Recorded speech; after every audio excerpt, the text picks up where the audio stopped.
Yani iktidarın bir adım değil birden fazla adım atması gerekir. Çünkü bu barış bize göre tarihi bir fırsattır. Bu fırsatı da çok iyi değerlendirmek gerekir. Demokrasi sadece Kürtler için değil, Türkiye'de yaşayan bütün halklar ve inançlar için geçerli olan bir şeydir. Sayın Öcalan bir kere Kürdistan coğrafyasında etkisi olan bir önderdir. Onun düşünceleri yani Kürdistan'ın büyük bir çoğunluğunun %80, %90'ın iradesi demektir. Yani Öcalan'ın bütün söylemlerinin bence Kürtler tarafından dikkate alınması ve uygulanması gerekiyor. Tabii ki şimdi her şeyden önce biz istiyoruz ki mesela PKK kendini feshettikten sonra orada hukuksal olarak PKK ile ilgili yeni bir düzenlemenin yapılması gerekir. Şu andaki cezaevinde bulunan özellikle hasta tutsakların bu süreç zaten tıkanmıştır. Onların derhal serbest bırakılması, Selahattin Demirtaş ve diğer siyasi tutsakların da bu kapsamda ele alınıp derhal serbest bırakılmasını düşünüyoruz yani. Sayın Öcalan'ın özgürlüğü aslında bir Kürdistan halkının da özgürlüğüdür. Çünkü şu anda Kürt halkı tamamen yani Kürt halkının özgürlüğü önderin özgürlüğü de Kürt halkının özgürlüğü olduğu için bunları birbirine ayrı düşünmek bir kere doğru düşünmüyoruz. Yani şu anda bu yürüyüşün bir kere sadece Kürtler için değil, Türkiye'de yaşayan bütün halklar ve inançlar için çok önemli olduğunu düşünüyoruz. Bu yürüyüş ne kadar kalabalık, ne kadar kitlesel olursa bence mesaj o kadar daha net olarak verilir. Teşekkür ediyorum.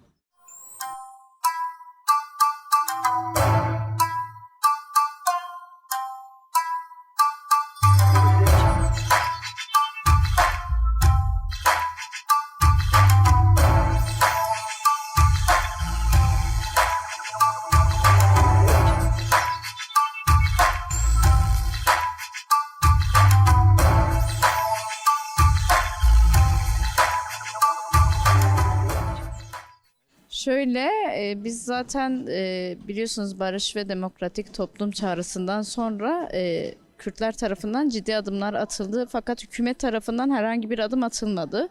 Biz de artık gerçekten ciddi somut adımların atılmasını bekliyoruz. Bu da süreci gerçekten sıkıntılı bir noktaya çeviriyor.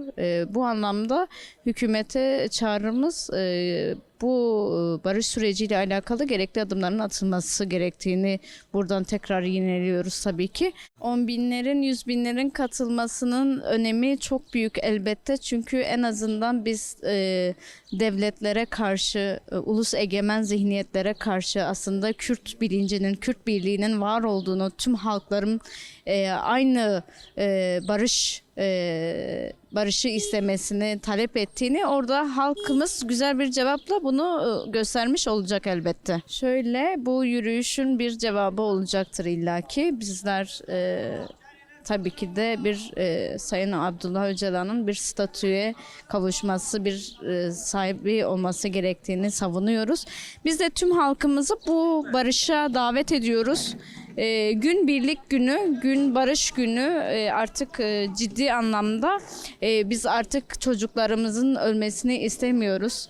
Umut dolu, barış dolu, eşit yurttaşlık temelinde bir hayat istiyoruz, bir yaşam istiyoruz. Yani bu onurlu yaşamı çok bize görmemeleri gerekiyor. Bu halklara aslında tüm halklara görmemeleri gerekiyor.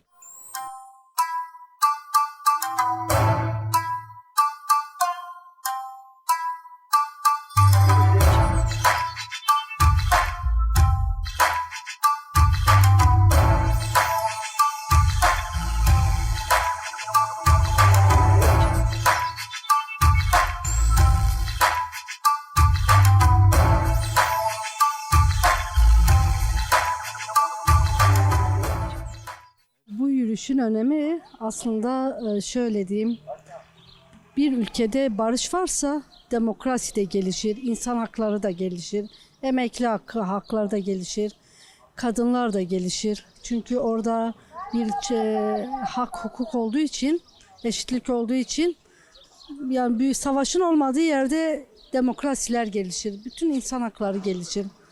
Bu hepimizin faydasına olur. Başta muhatabı olan Sayın Öcalan'ın statüsünü ve konumunu belirlemesi gerek.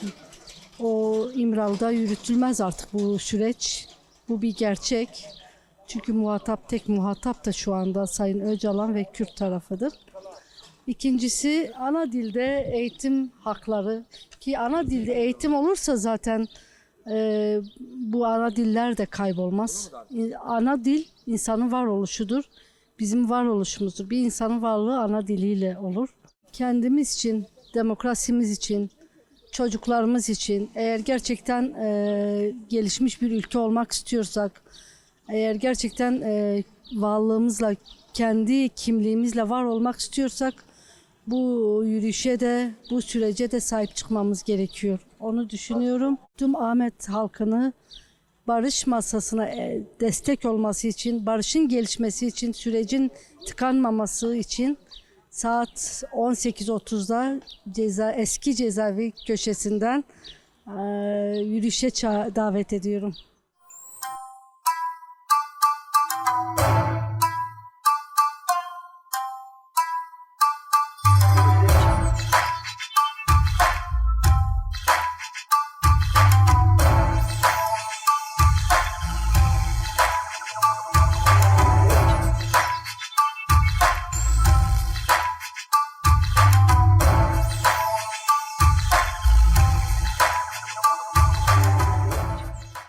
Vallahi iktidarın adım atmaması, yani son derece millet hepsi kırgındır. Yani önce bir şey oldu, insanda bir motivasyon oldu, şey oldu. Yani bu atmasa, bu şey derse bir daha bu barış olmayacak. Kesinlikle budur. Yani hiç kimse ölmesin. Onu, yani bizim tek şeyimiz odur. Barış sağlamak için elimizde geleni biz yapacağız üstümüze. Ama iktidar kendi tarafından yapamıyorsa demek ki bu devletin bir şeyidir, oyunudur. Ve bu oyunlara da biz çok gördük. Bu oyunlara gelmeyiz ve biz başaracağız. Şimdi Öcalan'a statü vermekle kalmaz. Öcalan halkıyla beraber özgür olması gerekir. Öcalan'ın özgürlüğü Kürtlerin özgürlüğüdür. Biz 90'larda beri biz bu görüyorduk. Biz tüm halkımızı bu alana, bu yürüyüşe davet ediyoruz ve bu bizim için bir şeydir. Yani starttır. Ben bu Ahmet halkının hepsini çağırıyorum. Çağrım oluyor. 7'den 70'e kadar herkes kalkışsın, biz barış istiyoruz. Barış süreci 1,5 senedir, 2 seneye yakın başlamış. Daha bir şey görmemişiz. Biz böyle kabul etmiyoruz. Biz barış istiyoruz. Bütün Diyarbakır halkını ben ayın 16'sında cezaevi alt köşeden biz bekliyoruz. Saat 6'da. İktidar adını atsın, bizim istediklerimizi getirsinler yere. Yani iktidar, biz her şeyi yapmışız. Biz barış istiyoruz. Biz Sarı Kapı'yı birden bıraksınlar. Ondan sonra bütün tutukluları serbest bıraksınlar. Biz de hakkımızı istiyoruz, kimliğimizi istiyoruz.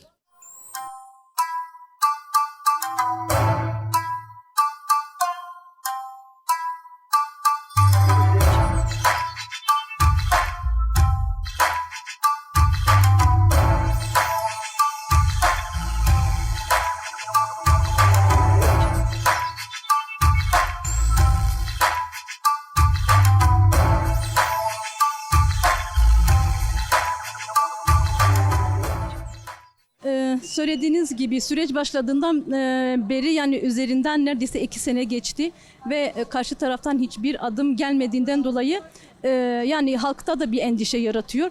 Bundan dolayı hani sakmaya uğrayabilir konusunda adım atmasını bekliyoruz. Bizim de yürüyüşümüz bu yönlüdür. Devlete bir adım attırmaktır. Karşı taraf örgüt kendini feshetti. Kendi silahları yaktı. Onlardan adım geldi ama şu an artık sıra devlette. Bu yönden biraz hükümet yanlıları diyelim biraz daha böyle oyalamacı davranıyorlar. Bundan dolayı da biz de endişeliyiz. Bunun için hani sürecin aksamaması konusunda da devletten ya da hükümetten adım bekliyoruz. Şu olabilir. Halen bizim ana dilde eğitimimiz yok. Şu an anne dilde hiçbir etkinliğimizi doğru dürüst yapamıyoruz. Kurumlarımızı açtığımız gibi engelleme var. Halen siyasi tutsaklarımız, Selahattin Demirtaş gibi, Figen Başkan gibi, bunların hepsi halen içeride. Bunların halen bırakılmaması da biraz endişeli, endişe duyuyoruz. Bunun için de bu sürecin mimarı da Sayın Abdullah Öcalan'dır. Buna yönelik de halen ona yönelik tecrit devam ediyor. Neredeyse bir aydan fazla, hatta 2 aya yakındır bir görüşme de gerçekleşmemiş. Bunun için de yani bu eğer süreci başlatan kendisiyle muhatap da kendisidir. Sayın Öcalan'dır. Bunun için de acil koşulların düzeltilmesi gerekiyor. Bu yönlü de devletten adım bekliyoruz. Bunun için bu yürüyüşümüzü de bütün halkımızı davet ediyoruz. Sen de bir barışa bir adım at. Biz Kürtler bayağı emek verilmiş ve bedel ödenmiş halkız. Bundan dolayı da bunun için bütün halkımıza, bütün Kürtler değil, bütün yandaş barış isteyen, savaşı istemeyen bütün halkımızı bu yürüyüşe davet ediyoruz.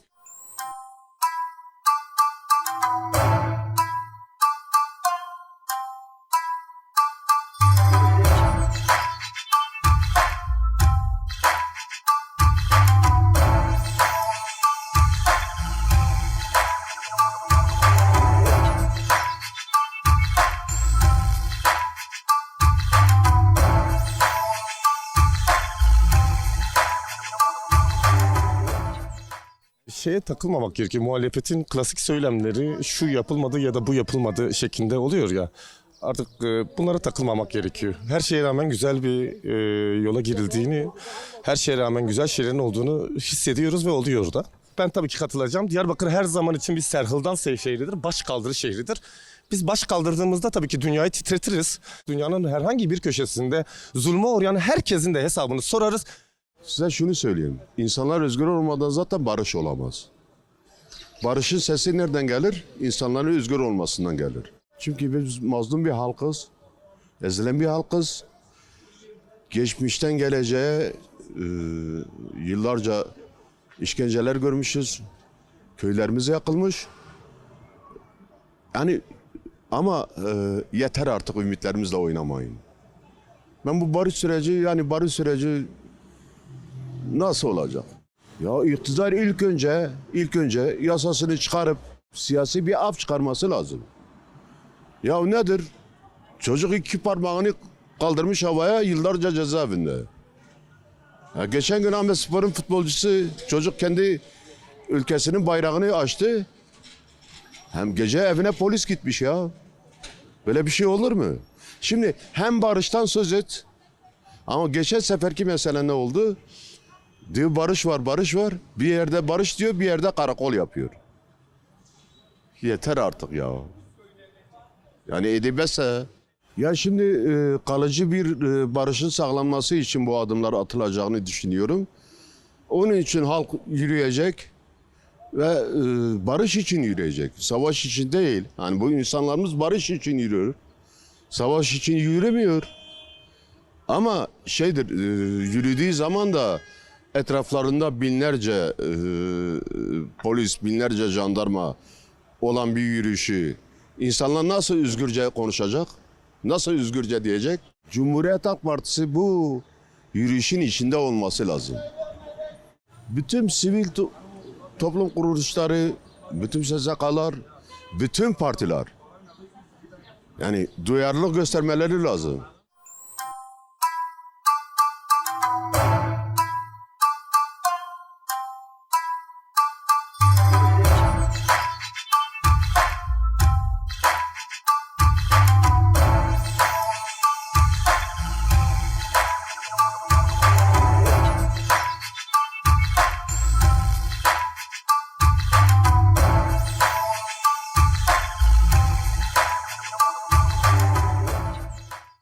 Şimdi tabii barış sürecini Türkiye Cumhuriyeti'nde herkes bekliyor bu konuyu.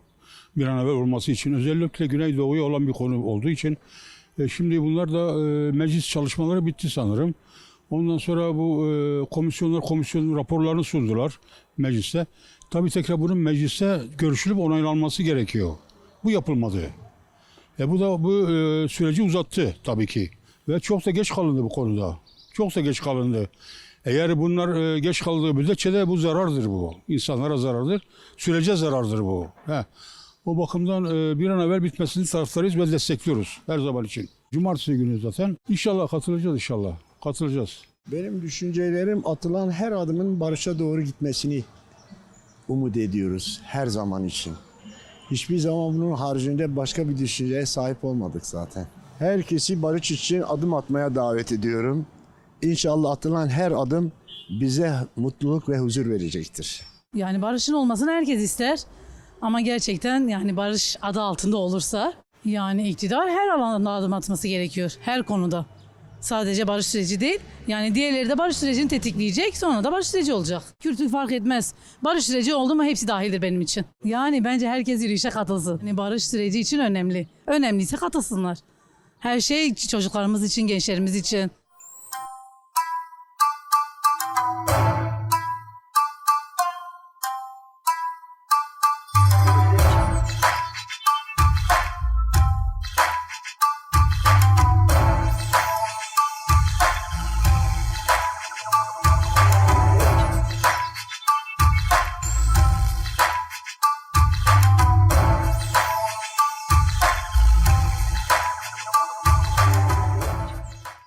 Ve bu süreçte ilgili eğer hükümet adına bir adım atmazsa kendileri suçlu, Türkiye genelinde suçlu görecektirler. Şu andaki Sayın Abdullah Öcalan'ın atmış olduğunu bu süreçle ilgili olumlu, herkes bütün halka baktığın zaman olumlu şekilde görüyor. Sadece Kürt halkı değil de bu ülkede yaşayan herkes de Sayın Öcalan'ı tebrik etmeye çalışıyor. Diyor ki çok iyi bir süreçte başlatmıştır. Sayın Devlet Bahçeli de yapmış olduğu konuşmalarında olumlu bir şekilde bakıyoruz. Onu da tebrik ediyoruz bu konuda. Ama herhangi bir hükümet tarafından adım attığını biz görmemişiz. Bundan sonraki adım atacağını inanıyoruz. Kim geri çekilirse bu süreçte ilgili kendilerini bitmiş görecektir. Türkiye genelinde bunu söyleyebilirim. Adım atabilmesi için özellikle cezaevindeki bulunan hasta tusalar arkadaşlarımız vardır. Yüzlerce insanlar vardır. Öncelikle onları bırakması gerekir. Adım atabilmesi için. İkincisi Sayın Abdullah Öcalan'la ilgili özellikle basınla ilgili sürekli onunla görüşmesi gerekir. Eğer kendilerini basın onunla görüşürse otomatikmen zaten kendi örgütü tarafından dinleyecektir. Bunu daha güzel bir adım olacağını diye düşünüyorum. Öcalan'ın sitesi önemlidir. Sadece Kürtler için değildir. Orta Doğu'daki bu şu andaki olup komşu ülkelerimizdeki olan savaşlarla ilgilidir. Suada atacağı bütün adımlar Sayın Öcalan'ın Türkiye genelinde sadece Orta Doğu'daki olanla barışı sağlamak için adım atıyor diye düşünüyorum. Bu yürüyüşle ilgili ayın 16'sından Ahmet'te Türkiye genelinden barış sağlayacaklar, yürüyüş yapılacaklar. Bu yürüyüş sadece Sayın Abdullah Öcalan'la ilgili olacaktır. Sayın Abdullah Öcalan'ın eğer gerçekten onunla ilgili bir adım atılmasa tıkanmış gibi görülüyor halk. Ayın 16'sında göreceksiniz Ahmet'te ayaklanacaktır. Diyarbakır halkına seslenmek istiyorum. Diyarbakır halkı da çekilmiş bir halktır. Gerçekten ızdırabı çekilmiş, zarar görülmüş bir halktır. Bu halk kendine sahip çıkması gerekir özellikle. Kendine sahip çıkan herkesin ondan sonraki bütün toplumlara sahip çıkma anlamına geliyor. Ahmet halkı bana göre şu anda ayaktadır, hazırdır. Yani yürüyüşle ilgili demokratik kitle örgütlerine de sesleniyorum. Kendilerine zaten çalışmaları vardı diye biliyorum. Bütün siyasi partilerle bunun katılmasını, demokratik kitle örgütü, devrimci diyen, ben insanım diyen herkes bu yürüyüşe katılması gerekir diye düşünüyorum.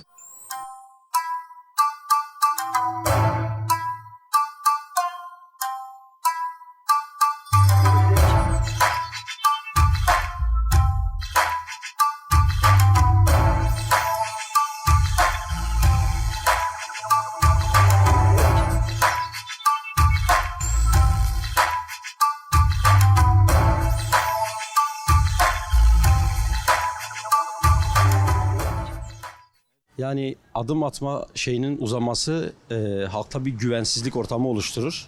Yani bu kadar ısınmışken, bu kadar barış özlemi varken sıcağı sıcağına bu işin bir an önce bitmesi lazım. Zaman uzadıkça tarafların bu işe inancı azalır. İnancı azalırsa da sahiplenme olmaz. Eğer bir sahiplenme olmasını istiyorlarsa bir an önce adım atılması lazım. hani halkın güvendiği isimlerin, özellikle siyasi isimlerin, yani siyasi tutsakların bir an önce bırakılması lazım. Onun dışında emek alanında da birçok ihraç arkadaşlarımız var. Bunlarla ilgili de acil adım atılması lazım. Şimdi şöyle, biz genelde işler bittikten sonra öğreniyoruz. Hani görüşme olup olmadığı ile ilgili bir bilgimiz yok açıkçası. Sonrasında görüşme ne oldu, ne bitti çerçeveyi o zaman öğreneceğiz. Yani biraz geri planda yürüdüğü için işin net kısmını bilmiyoruz ama acil bir eylem planı oluşturulması lazım. En azından herkesin bileceği, herkesin süreçle ilgili net bilgileneceği bir eylem planı olması lazım. Ya eylem planı derken şöyle, halktan tabii ki var. Halk bununla ilgili ne gerekiyorsa elinden yapıyor. Hani birçok bedel veren insanlar da elinden geleni fazlasıyla yapıyor. Hani bir söz vardır, yüreğine taş basarak hani adım atıyorlar. Gerçekten öyle yapıyorlar ama hükümet bu alanda biraz zayıf kalıyor. Hızlandırması lazım yani. Halk kendine bir lider belirler. Bu lideri öncü kılar. Her şeyde onu söz sahibi yapar. Halk belirlediği liderinin de dışarıda özgür olmasını, onunla birlikte yürümesini ister. Şimdi özgür olan insanın başta ibadeti bile olmaz yani. Önce özgür olacak, dışarıda olacak. Ondan sonra halk kimi desteklerse onun arkasından gidecek. Böyle olması lazım. Şimdi halk, özellikle halkın barış umuduna yönelik emek hareketi her zaman en ön safta olmuştur. Hani bizde halk sağlığını en önemli etkileyen şeylerden biri savaştır. Biz hep şey diyoruz, savaş bir halk sağlığı sorunudur. Hani bu deyimi yerindeyse bu kanserin kesilmesi için en önde biz olacağız zaten. Tabii ki katılacağız. Tüm paydaşlarla birlikte katılacağız. Yani halktan önce emek hareketinin en önde olması gerekiyor. Çünkü bizim biraz daha hani eğitim alanında, sağlık alanında, diğer kamu alanlarında biz hani sendika olarak da önce olmaya çalışıyoruz. Hani yönlendirmeye de çalışıyoruz. Hani bu alanda biz de hem kendimiz katılarak hem çağrı yaparak güçlü bir katılım olmasını sağlayacağız. Tüm Ahmet halkını davet ediyoruz. Önce değişim bizden başlaması lazım. Bir adım bekliyorsak bir adım ilk biz atmamız lazım. Her zaman cesur olan bizdik, her zaman adım atan bizdik, en önde olan bizdik. Biz bir adım atalım ve karşılığını bekleyelim.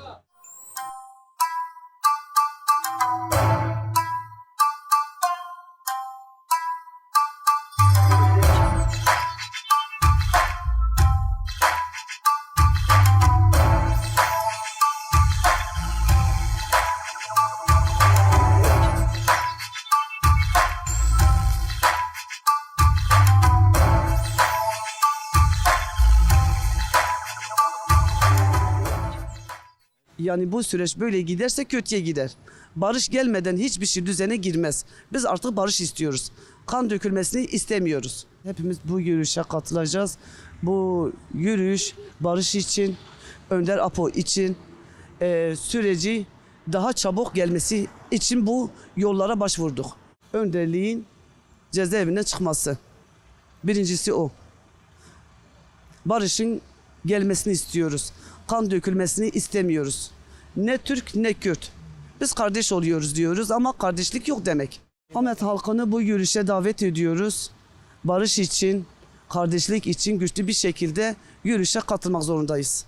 Büyük bir zarar veriyor. Yani Kürt halkı tarafından bir kırgınlık yaratılıyor. Sürece güveni azalıyor. Yani bu sürecin devamlı için bir iktidar bir adım atması lazım. Bize net bir adım atması lazım. Bu eylem şu şekilde önemli. Biz elimizden geldikçe barış ortamının sağlanmasını, bunun için çaba sarf ediyoruz. Yani Kürt Halk Önderi Abdullah Öcalan'ın çağrısına tam destek vermek için, bu eyleme tam destek, katkı vermek için çok önemli. Bütün illerde bu eylem için bir yürüyüş düzenleniyor. Bu eyleme katkı yapılması lazım. Yani herkesin katılması lazım. Ailecek katılmak lazım. Gençliğinden, çocuğundan, yaşlısından 7'den 70'e buna katkıda bulunmak lazım. Elbette arttırır. Yani birçok ülkede görüyoruz. Halkın ayaklanması, halkın barış talebi, halkın istekleri, halkın istekleri doğrultusunda iktidar bir şeyler yapmak zorunda kalacak. Yani biz ne kadar güçlü, kuvvetli, barış düzeyinde eylemlerimizi yaparsak iktidar elbet bir adım atmak zorunda kalacak. Yani ilk başta Kürt Halk Önderi Abdullah Öcalan'ın statüsü belirlenmesi lazım. Sonrasında hasta tutsaklarımızın serbest bırakılması lazım. Siyasi tutsaklarımızın serbest bırakılması lazım. Bizim barış zemininde bir siyaset yapmamıza izin vermesi lazım. Yani şöyle söyleyeyim, tüm Ahmet halkının buna duyarlılık gösterip tam kuvvet katılması lazım. Yani hepsinin bir sorumluluğu var. Bu barış hepimizin sorumluluğunda. Hepimiz buna bir katkı sunmak zorundayız.